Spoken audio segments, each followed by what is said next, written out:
Halo semua, di video kali ini saya akan membahas tentang di era bursa yang semakin transparan, siapa lagi yang kurang lebih akan tidak aman posisinya di MSCI Standard. Nah, sebagaimana kita ketahui di bulan Mei nanti akan ada review MSCI. Nah, di review MSCI biasanya itu ada saham yang dipromosikan masuk MSCI Standard, ada yang dikeluarkan dari MSCI Standard, ada juga yang di downgrade dari MSCI Standard ke MSCI Small. Sebaliknya juga ada yang MSCI Small promosi ke Standard. Nah, konten ini dibuat sebelum saya tahu ada pengumuman MSCI yang lanjutan, di mana sudah disebutkan promosi dan baru nggak ada, tapi demosi dan dikeluarkan itu masih ada. Nah, anggap berita itu saya belum perhitungkan. Kira-kira sisa 17 saham yang ada itu bagaimana gitu. Nah, di review MSCI di bulan Februari lalu, Indofood di-downgrade dari MSCI Standard ke MSCI Small Cap. Nah, hasilnya dari 18 saham yang ada di dalam MSCI Standard, tinggal 17. Nah, dari yang terbesar ke paling kecil sebagai berikut. Ada Bank BCA, BRI, Mandiri, Telkom, DSSA, Astra, Brand, Aman, TPIA, BRMS, BRPT, Bank BNI, Goto, UNTR, Cuan, Alfamart, sama Kelipan, sorry, sama Charon Pophan, Cepin. Nah, DSSA dan Brand yang ada di peringkat nomor nomor 5 dan 7 itu sudah pasti out. Um, Sebelum saya buat, maksudnya sebelum pengumuman yang lalu, di Hong Kong sih aturannya sudah jelas. Saham masuk high shareholding concentration, out gitu. Outnya di periode review berikutnya, which is yang bulan Mei ini. Nah, eh, karena dua saham itu pasti out, sisanya kan tinggal demosi atau dikeluarkan juga. Nah, itu akan diuji dengan berbagai ketentuan dari liquidity-nya, menggunakan ATVR, dari extreme return-nya, menggunakan return-nya, dari market size, ya, market size itu market cap sama free float market caps, sama beberapa ketentuan-ketentuan lainnya.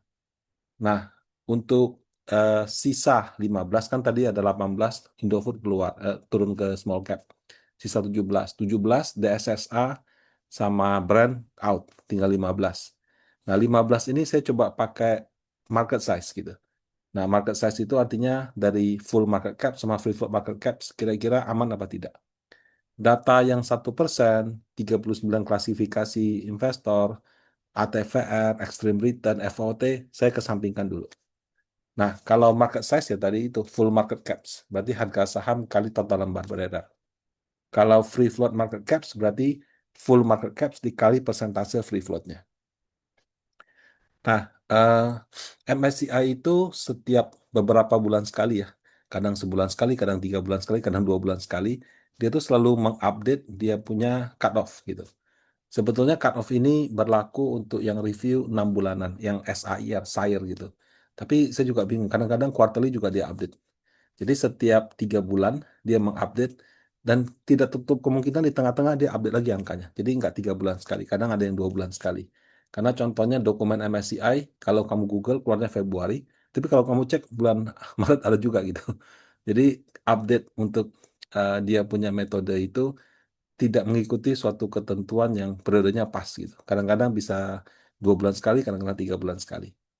Nah, berdasarkan dokumen terbaru yang saya dapat, yaitu yang di bulan Maret, kemudian saya menggunakan asumsi kurs 17.100, karena angka dalam dokumen MSCI itu semua pakai dolar, maka untuk bisa eligible, ya, seandainya dokumen Maret ini dipakai untuk review MSCI bulan Mei, itu adalah minimum 65T untuk full market caps, sama 32,5T untuk free float market caps.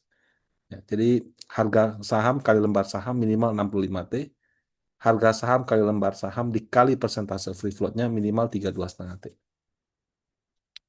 Nah, eh, selanjutnya dari sisa 15 saham, saya ambil total lembar ya. Ini saya ambil dari websitenya Bursa Efek. Kemudian persentase free floatnya saya juga ambil dari website Bursa Efek. Kemudian saya kalikan dengan harga tanggal 20 April. Nah, kapan Pak yang digunakan Pak? Dia menggunakan any 10 business day antara di akhir bulan April. Jadi angka perhitungan yang dilakukan bisa tanggal 20, 21, 22, 23, 24 sampai dengan 30 April gitu. Tanggal berapa Pak? I don't know. Apakah selama ini pakai akhir bulan? Kayaknya sih enggak. Kenapa? Karena dari proses dia hitung kan perlu konfirmasi dan lain-lain gitu. Feeling saya sih dia menggunakan 8 sampai 10 hari kerja terakhir di sebelum akhir bulan April. Nah, eh, tapi saya bisa salah. Dalam hal ini saya menggunakan harga tanggal 20 April. Nah, jadi contoh Bank BCA 122 miliar lembar dikali sama harga dapatlah 790 T. 790 T dikali free float 42,59 dapatlah 336 T. Nah, dalam hal seleksi saham masuk atau keluar, dia tidak menggunakan FEF. Ya, FEF itu Foreign Inclusion Factor. Jadi free float ini ada kelipatannya dan dikurangi sama Foreign Ownership Limit Fall gitu. Jadi misalnya free float ini kan 42,59%. Dibulatkan dengan kelipatan terbaru berarti 42,5. Nah, kemudian ternyata limit misalnya saham Bank BCA dimiliki asing adalah katakan 30%. Terus ternyata dari 42,59 ini 25% sudah asing, sisa 5% yang bisa dibeli. Nah, itu nanti ada adjustment lagi. Ya, jadi dalam menghitung bobot dia tidak pakai free float, dia pakai FEF. FEF itu adalah free float setelah kelipatan dan dikurangi sama limit asing gitu. Nah, tapi kalau untuk seleksi keluar masuk dia pakai free float. Jadi seleksi keluar masuknya pakai free float, waktu menghitung bobotnya baru pakai FEF. Nah, tadi BCA udah dapat ya, 122 miliar kali 6475 dapat 790 kali 42% 336. Nah, fullnya 790, minimalnya kan 65. Free-nya 336, minimalnya 32. Eligible, berarti dia bertahan. Bank BRI 150 juta lembar dikali 3.400, 516 T di atas 65 bertahan. Kemudian 516 kali 46%, 240 di atas 32,5 juga bertahan. Ya, kita lakukan semua. Kemudian saya ambil yang angkanya di bawah 65 untuk full dan di bawah 32,5 untuk free. Dapatlah ada Goto, kemudian Cuan, Alfamart, dan Cepin. Nah, berdasarkan posisi tanggal 20 April, kalau menggunakan kriteria hanya market size, ada kemungkinan Goto, Cuan, Alfamart, dan Cepin itu akan di-downgrade atau dikeluarkan dari MSCI Standard di bulan Mei 2026 ini. Nah, ini kan angkanya eh, belum menggunakan data 1%, belum menggunakan 39 klasifikasi. Nah, asumsi free float di Goto ini 76,93%, which is tinggi sekali kan. Nah, jadi 60T, jadi kuningnya, fullnya tidak memenuhi, tapi dia punya free-nya memenuhi. Kenapa? Karena 60 kali 76% itu 46T.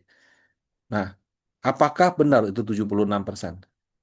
Kalau kita lihat data yang 1%, itu actually ya, eh, saham yang scriptless itu sekitar sekitar 48%. Sorry, 46 deh dikurangi 2% ini. Nah, eh, padahal kan tadi free float-nya 75, 76%. Berarti kan saya membayangkan ini harusnya cuma 25. Kenapa? Karena 75 dimiliki masyarakat. Kenyataannya dari 100% saham Goto, 40, hampir 49% itu dimiliki oleh banyak investor saham yang selama ini kategorinya atau namanya tidak pernah keluar karena di bawah 5%. Tapi begitu 1% keluar. Ada Kapret Private Limited, Citibank Hong Kong, Bineka Holding, Google Asia Pasifik, Goto People First, Morgan Stanley International, Peak Partners Goto Investment Holding, Peak Partners Investment 4, dan seterusnya, dan seterusnya. Termasuk Astra, Astra ternyata punya 1,5%, Telkomsel ternyata punya 2%. Kemudian ada IB juga Ya, IB ini berarti dari CGS International Securities, kemudian ada SVF dan seterusnya begitu. Nah, apakah CP, IB dan ID ini serta-merta bukan free float? Kalau berdasarkan dokumen MSCI, corporate itu dianggap non free float. Dengan kata lain, Kapret, Citibank, Google ini semua dianggap non free float. Eh, jadi dengan kata lain ini kan sudah 38%, 36%, sorry. Jadi kalau 100 kurang 36 itu cuma tinggal 64. Ya. 64 ini sudah pasti lebih rendah dibandingkan angka yang 76 ini. Itu baru kita kurangi CP doang. Begitu kita sesuaikan sama yang IB yang 7% ini, berarti itu bisa berkurang. Jadi sebetulnya free float-nya Goto itu bisa dari 75 turun ke 50%. Nah, kalau turun ke 50%, berarti kan 60T ini nggak dikali 76%, kali 50%, 30T. Jadi even yang kuning aja tidak memenuhi, yang free aja tidak memenuhi. Nah, sehingga peluang Goto untuk keluar daripada MSCI standar antara turun atau keluar sama sekali cukup besar. Ya, kemudian cuan ya. Cuan ini unik. Kenapa? Karena dari dokumen MSCI yang bulan Januari atau Februari, ternyata dia punya free float dianggap 20%. Nah, padahal saya cek di RTI, publik hanya 15 kok. Pak Prayogo aja punya 84. Nggak mungkin masyarakatnya punya sampai 20 kan. Rupanya dari 84%, 5%-nya berbentuk scriptless, sisanya 79%-nya itu berbentuk script gitu. Nah, akibatnya 5% ini terbaca di data yang 39 klasifikasi. Terbaca juga di data KSE yang versi lama. Seolah-olah dia punya free float 20% begitu. Nah, eh, memang menjadi kelemahan data KSE dan data free float, sorry, data KSE yang 9 kategori dan data bursa terbaru yang 39 kategori itu dia tidak membedakan itu mana yang afiliasi, mana yang bukan. Nah, jadi apa namanya? Dengan angka yang ini kan. Jadi kalau misalkan em, sorry, cuan ya. Nah, cuan dia punya full memenuhi. Full dikali 15%, 27T tidak memenuhi. Tapi kalau full 172 dikali 20%, 34T memenuhi. Nah, eh, jadi kalau di cuan ini karena ini kuning, menurut saya juga ada peluang keluar atau turun dari MSCI standar ke MSCI small. Oke. Nah, ini dia. Ini data data cuan yang di RTI. Ini 84. Gimana caranya dapat 20% free float? Karena ya 15 dan ternyata 84 ini 5%-nya itu bentuknya scriptless. Sementara sisa 79 itu script gitu. Nah, belakangan kan kita lihat Pak Prayogo banyak menjual saham cuan gitu. Tujuannya menambah free float. Berdasarkan pengumuman MSCI yang lalu sih ini nggak dihitung.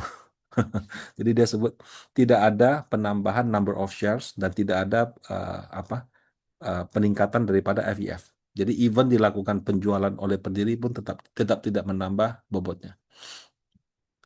Nah, kemudian ada Alfamart. Alfamart ini eh, sama kayak Goto. Dua-duanya itu, sorry, Goto kan satu ya. Nah, ini satu-satu, sorry, Alfamart itu satu-satunya yang dari full dan dari free, dua-duanya kurang. Nah, di sini asumsi free floatnya Alfamart itu 41%. Ini data bursa. Begitu data 1%-nya kita buka, eh, itu harusnya nggak sampai 41%. Kenapa? Karena ada Amanda udah keluar deh. Mitsubishi, dia punya 4,9. Selama ini kan nggak kelihatan. Sekarang kelihatan. Kemudian Yewesco 4% juga. Ada Jonathan Chang juga 4,81. Nah, jadi eh, kalau kita sesuaikan sama data 1%, itu dia punya free float bisa turun dari 41 ke kira-kira 32%. Nah, dengan 41 saja tidak memenuhi. Jadi kesempatan Alfamart untuk bertahan di MSCI standar juga menurut saya relatif kecil.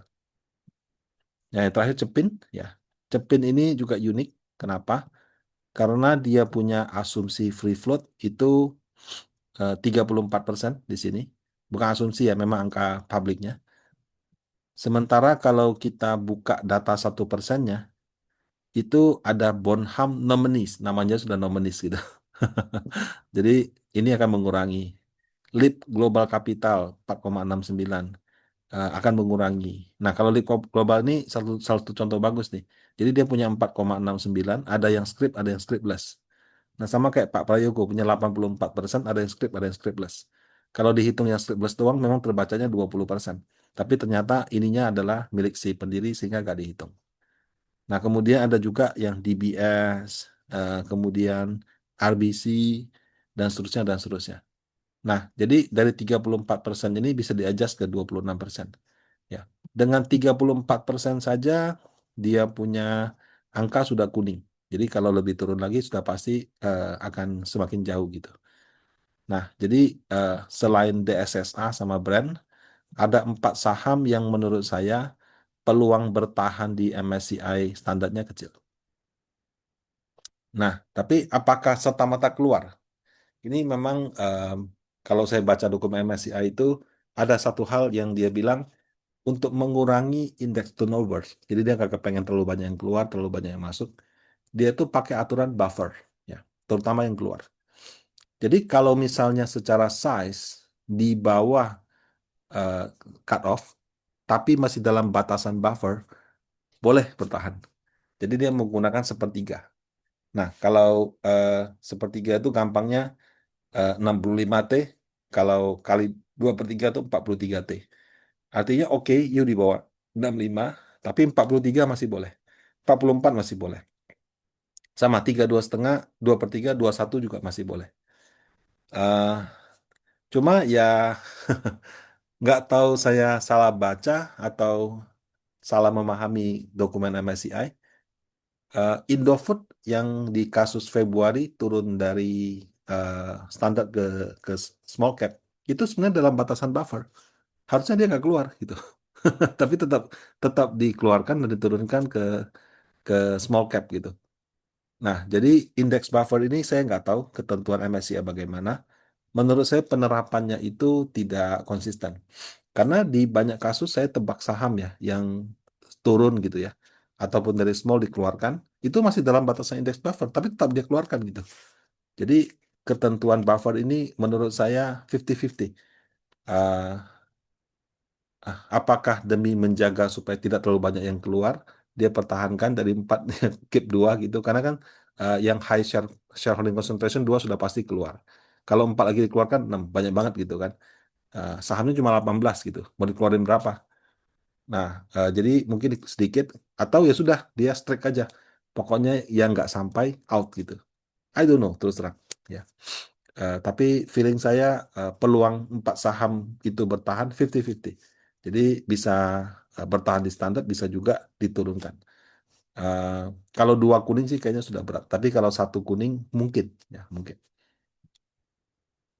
Nah, eh, kalau saham diturunkan karena review market size, full full market cap, free float market caps, dia turun ke standar atau keluar ya. Untuk masuk kembalinya tuh nggak pakai tunggu 12 bulan kayak HSC. Jadi kalau misalnya di periode 3 bulan berikutnya ternyata harga sahamnya naik atau free floatnya nambah sehingga dia eligible lagi, ya sudah, itu masuk lagi. Nggak perlu tunggu 12 bulan. Nah kalau HSC agak repot. HSC itu dia turun di bawah, sorry dia dikeluarkan karena HSC, itu baru bisa masuk setelah free floatnya 15% dan masa tunggu 12 bulan. Kalau FTSE lebih lama, 2 tahun gitu. Nah, jadi eh, proses untuk keluar masuk indeksnya, prediksi saya kurang lebih seperti itu. Nah, ini beberapa disclaimer. Data diambil dari IDX, iShares, sama asumsi kurs 17.100, pakai dokumen MSCI Maret, hanya menggunakan kriteria market size, yaitu full dan free float market caps. Masih ada kriteria lain, jadi tidak hanya itu saja. Saya bisa salah baca, bisa salah hitung, bisa juga salah interpretasi gitu. Nah, saham yang masuk indeks tidak jaminan naik, saham yang keluar dari indeks juga tidak jaminan harganya turun. Semua pembahasan saham bukan rekomendasi beli, jual, atau tahan. Nah, demikian. Semoga bermanfaat. Terima kasih.